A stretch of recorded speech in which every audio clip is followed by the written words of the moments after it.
एखादं सरकार आपल्या देशाची अर्थव्यवस्था चालवतं तरी कसं? हा प्रश्न खूप महत्वाचा आहे, नाही का? आणि ह्या प्रश्नाच्या अगदी केंद्रस्थानी आहे एक गोष्ट, ती म्हणजे राजकोषीय धोरण, किंवा ज्याला आपण फिस्कल पॉलिसी म्हणतो. विचार करा, हे एक असं साधन आहे जे देशाच्या आर्थिक गाडीचं जणू काही स्टेअरिंग व्हीलच आहे. चला तर मग आज या महत्वाच्या विषयाला जरा सोपं करून समजून घेऊया. आज आपण काय काय पाहणार आहोत त्याची एक छोटीशी झलक. सगळ्यात आधी फिस्कल पॉलिसी म्हणजे नेमकं काय, मग बघूया सरकारकडे कोणती आर्थिक साधनं असतात, त्यानंतर अर्थव्यवस्थेनुसार कोणती रणनीती वापरली जाते, या सगळ्याचं मोजमाप कसं होतं तेही समजून घेऊ, आणि शेवटी हे सगळं प्रत्यक्षात आणताना कोणती आव्हानं येतात यावरही नजर टाकूया. चला तर मग सुरुवात करूया आपल्या पहिल्या भागापासून. राजकोषीय धोरण म्हणजे काय, अगदी मुळापासून समजून घेऊया. तर तोच मूलभूत प्रश्न पुन्हा एकदा, की सरकार देशाची अर्थव्यवस्था मॅनेज करतं तरी कसं? म्हणजे देशाची आर्थिक वाढ, रोजगार, महागाई यांसारख्या मोठ्या मोठ्या गोष्टींवर नियंत्रण कसं ठेवलं जातं? आणि ह्या प्रश्नाचं अगदी सरळ थेट उत्तर आहे राजकोषीय धोरण. आता हे अवघड वाटलं तरी खूप सोपं आहे. बघा, सरकार 3 गोष्टी वापरतं. एक म्हणजे सरकारी खर्च, दुसरं म्हणजे टॅक्स म्हणजे कर प्रणाली, आणि तिसरं म्हणजे कर्ज घेणं. ह्या तिन्ही गोष्टींचा वापर करून देशाच्या आर्थिक कामगिरीवर प्रभाव टाकला जातो. बस, यालाच राजकोषीय धोरण म्हणतात. बरं, मग आपल्या भारतात हे सगळं कोण बघतं? तर ही महत्वाची जबाबदारी आहे आपल्या अर्थ मंत्रालयाची, म्हणजेच मिनिस्ट्री ऑफ फायनान्सची. पैसा कुठून येणार आणि कुठे खर्च होणार हे सगळं तेच ठरवतात. ओके, आता पुढच्या टप्प्याकडे जाऊया. सरकारकडे असं कोणतं इकॉनॉमिक टूलकिट आहे, म्हणजे अर्थव्यवस्थेला कंट्रोल करण्यासाठी कोणते लिव्हर्स आहेत ते पाहूया. तर या टूलकिटमध्ये मुख्यत्वे 3 हत्यारं आहेत. पहिलं, सार्वजनिक खर्च, म्हणजे सरकार जो पैसा रस्त्यांवर, योजनांवर खर्च करतं तो. दुसरं, टॅक्सेशन, म्हणजे आपल्याकडून आणि कंपन्यांकडून गोळा होणारा कर.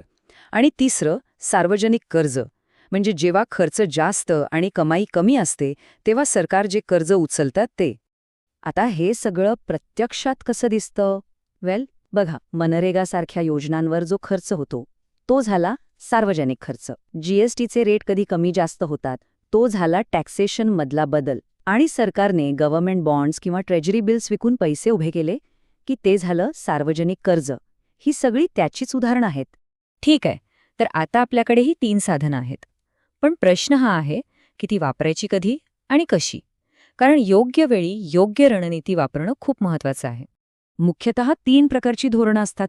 पहिलं, विस्तारवादी म्हणजे एक्सपॅन्शनरी, म्हणजे जेव्हा अर्थव्यवस्था मंदावलेली असते तेव्हा तिला गती देण्यासाठी सरकार खर्च वाढवतं आणि टॅक्स कमी करतं. दुसरं, संकुचित म्हणजे कॉन्ट्रॅक्शनरी, याच्या अगदी उलट, जेव्हा महागाई खूप वाढते तेव्हा अर्थव्यवस्थेला थोडं शांत करण्यासाठी सरकार खर्च कमी करतं आणि टॅक्स वाढवतं. आणि तिसरं म्हणजे तटस्थ, न्यूट्रल, जेव्हा सगळं स्थिर असतं तेव्हा काही जास्त बदल केले जात नाहीत. हे लक्षात ठेवायला अगदी सोपं आहे. बघा, जर इकॉनॉमी स्लो झाली असेल तर तिला बूस्ट करा, म्हणजे खर्च वाढवा, टॅक्स कमी करा. आणि जर इकॉनॉमी ओव्हरहीट झाली असेल, म्हणजे महागाई खूप वाढली असेल, तर तिला कूल डाऊन करा, म्हणजे खर्च कमी करा आणि टॅक्स वाढवा. सिंपल. इथे एक गोष्ट स्पष्ट करणं खूप गरजेचं आहे.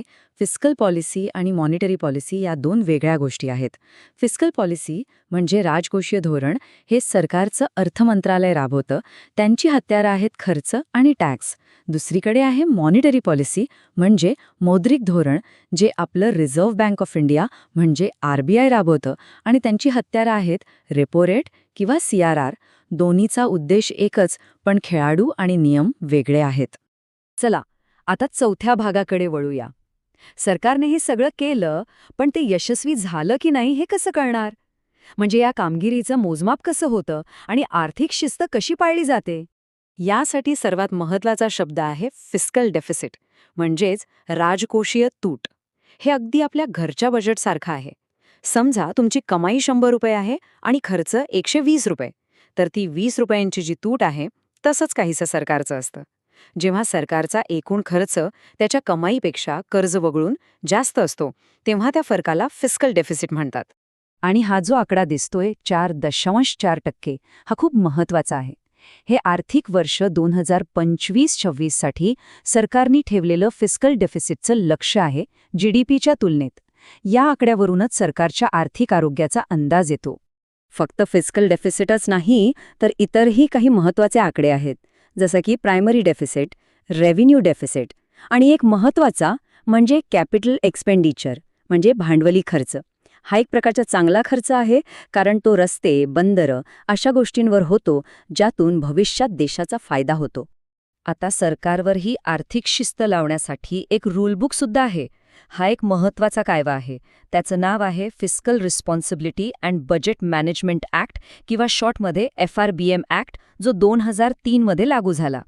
देशाची वाढती तूट आणि कर्ज नियंत्रणात आणण्यासाठी हा कायदा बनवला गेला. या कायद्याचे 3 मुख्य उद्देश आहेत. 1. आर्थिक शिस्त लावणं.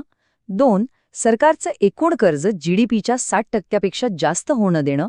आणि 3. बजेटमध्ये पारदर्शकता आणणं, म्हणजे सगळं काही स्पष्टपणे लोकांसमोर मांडणं. बरं, हे सगळं कागदावर ठीक वाटतं, पण आता आपण येऊया शेवटच्या आणि सगळ्यात महत्त्वाच्या भागाकडे. प्रत्यक्षात हे धोरण राबवताना काय आव्हानं येतात? हा एक खूपच गुंतागुंतीचा बॅलन्सिंग ॲक्ट आहे.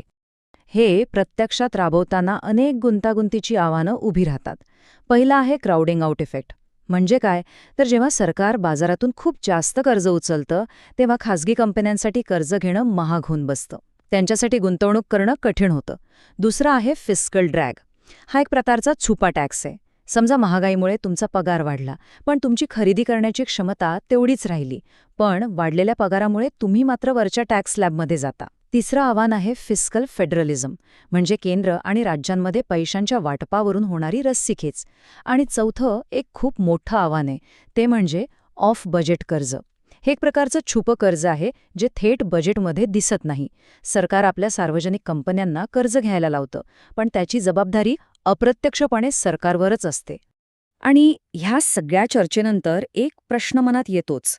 इतकी वेगवेगळी आणि कधीकधी एकमेकांच्या विरुद्ध जाणारी उद्दिष्ट समोर असताना, म्हणजे विकासही करायचा आहे, महागाई पण नियंत्रणात ठेवायची आहे, कर्जही कमी करायचं आहे, मग असं असताना कोणतंही सरकार कधी खऱ्या अर्थाने तो एक परफेक्ट राजकोषीय समतोल साधू शकेल का? हा एक मोठा प्रश्न आहे, ज्यावर विचार करायला हवा.